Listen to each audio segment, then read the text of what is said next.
In the 80s, TV execs would put anything on the air. Didn't matter how weird.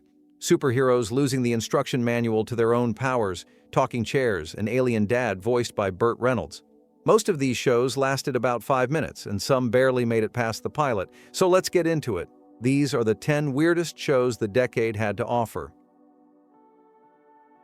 Basically, this was ABC's attempt to cash in on the whole cool vehicle trend, Knight Rider, Airwolf, that kind of thing. Rex Smith played Jesse Mack, an ex-motorcycle cop who gets recruited to test a government superbike that looks like a dirt bike with a midlife crisis. By day, he's supposed to be a public relations guy for the police, but by night, he's out there as street hawk, dodging the cops, fighting crime, and apparently going 300 miles per hour. The pilot was directed by Rob Bowman, who'd go on to do The X-Files and Reign of Fire. The show only lasted from January to May 1985, but it left a mark, mostly overseas. It was actually a massive cult hit in the UK, where people bought toy bikes and read Street Hawk novels way after the series ended. Here, not so much.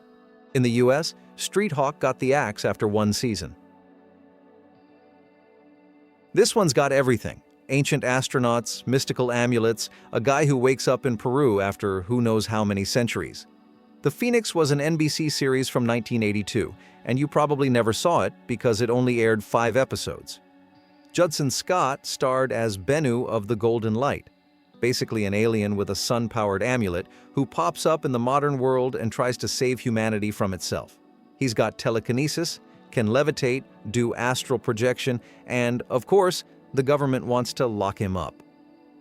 The whole show had this mix of ancient aliens and Mork and Mindy energy, but NBC pulled the plug before anything got explained.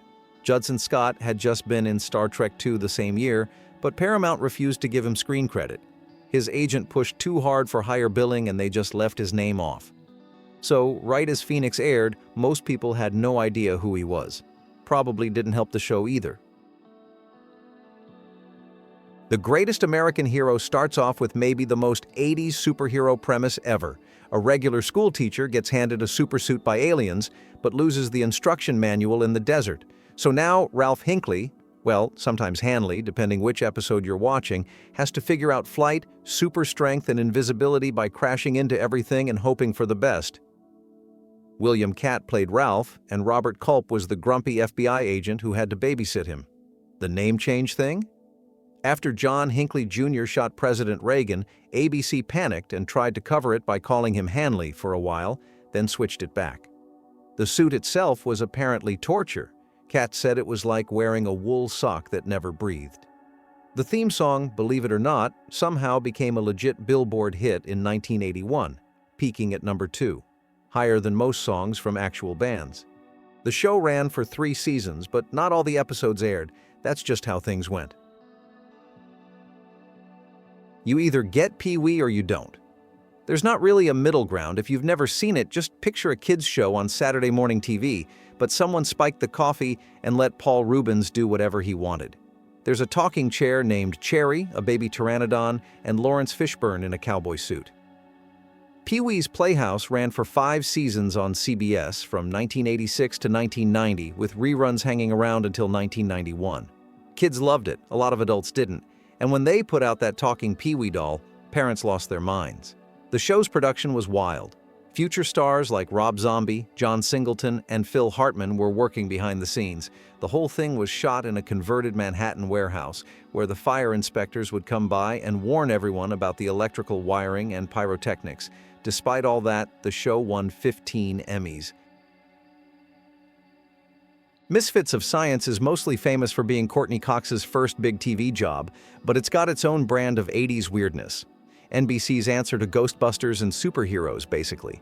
A scientist who shrinks, a guy who shoots lightning bolts, a telekinetic teenager, and a literal gentle giant.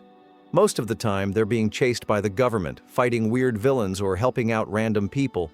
There's even an episode where old folks get superpowers from hamburgers. NBC marketed it as Superheroes Without Tights. Only 16 episodes were shot, 15 aired, then it was canceled. Courtney Cox later said she only got the job because people remembered her from the Bruce Springsteen video. Kevin Peter Hall, who played Elle, would later go on to wear the Predator suit, which he claimed was easier than the shrinking costume for this show. Despite barely getting advertised, the show picked up a cult following, but NBC just gave up after one season. Sometimes that's all you get. Max Headroom is one of those shows that's just impossible to explain to anyone who wasn't there. Imagine a future where TV basically runs everything. Seriously, like most technology is gone except for television, which is watching you. At the center, there's Edison Carter, a journalist who's always one step ahead of the corrupt networks. His brain gets digitized after a near-fatal accident, and that's how we get Max Headroom, the first wisecracking AI host on primetime. The show did all the big dystopian stuff: media censorship, corporations killing people for ratings, algorithms running the news. You watch it now and realize, yeah, they pretty much predicted reality TV and social media before either existed. It ran for 2 seasons but got crushed in the ratings against Dallas and Miami Vice. Sledge Hammer is what you get if you mash up Dirty Harry, Police Squad, and a bag of slapstick gags, then hand it all to a cop who's only friends with his own Magnum. David Rash plays Inspector Sledge Hammer, and this guy's idea of negotiation is just shoot first, then shoot again. He talks to his gun more than to actual people. The whole series plays like a live-action cartoon. Hammer's so over the top, he accidentally nukes the city in the Season 1 finale. Critics loved the way it skewered macho cop cliches, at a time when Reagan-era cop shows were a serious business, but advertisers hated it, and the network bounced it all over the schedule. 2 seasons, cult following, and if nothing else, the most violent punchlines on TV. This is one for the after-school crowd. Out of This World was pure syndication weirdness. A teenage girl turns 13 and finds out her dad is an alien from another planet. So now she's got half-alien DNA and all sorts of random superpowers, mostly used to get herself into trouble and then spend the rest of the episode fixing whatever disaster she started. The main trick? She could freeze time by putting her fingers together. Classic 80s special effects, so if you spot extras blinking or wobbling, that's just the budget talking. The real kicker, her alien dad is voiced by Burt Reynolds. Never appears on screen, just phones in the lines as a favor to the producer. Probably the weirdest side gig Reynolds ever had. After 4 seasons, the show ends on a cliffhanger with the parents swapped between Earth and another planet. If you grew up in the 80s, you couldn't escape ALF. Stands for Alien Life Form. Real name's Gordon Shumway. He crash lands in the Tanner's garage and just moves in. The family tries to keep him hidden from the government, but the real battle is just getting him to behave. Max Wright played the dad, but honestly, nobody had a tougher job than the puppeteers. Paul Fusco, who created and voiced Alf, was a control freak about the character. The set was a nightmare, full of trapdoors for the puppet, and the cast was constantly tripping or getting hurt. Alf ran for 4 seasons and finished on a cliffhanger. He's captured by the government, and NBC cancels the show out of nowhere. Fans had to wait for a TV movie, Project Alf, for any closure, and that didn't really help. Still, Alf was huge. Cartoons, toys, lunchboxes, the whole deal. But behind the scenes, everyone just wanted to escape the puppet. And last, I'm putting Perfect Strangers here. Not because the show itself was totally weird, but because Balki Bartokomous is one of the oddest main characters in any mainstream sitcom. Bronson Pinchot just made him up during his audition. This accent, all the physical comedy, inspired by some random Greek waiter he knew. ABC loved it so much they just kept pushing it, even when it made some lines impossible to understand. You've got the classic odd couple setup.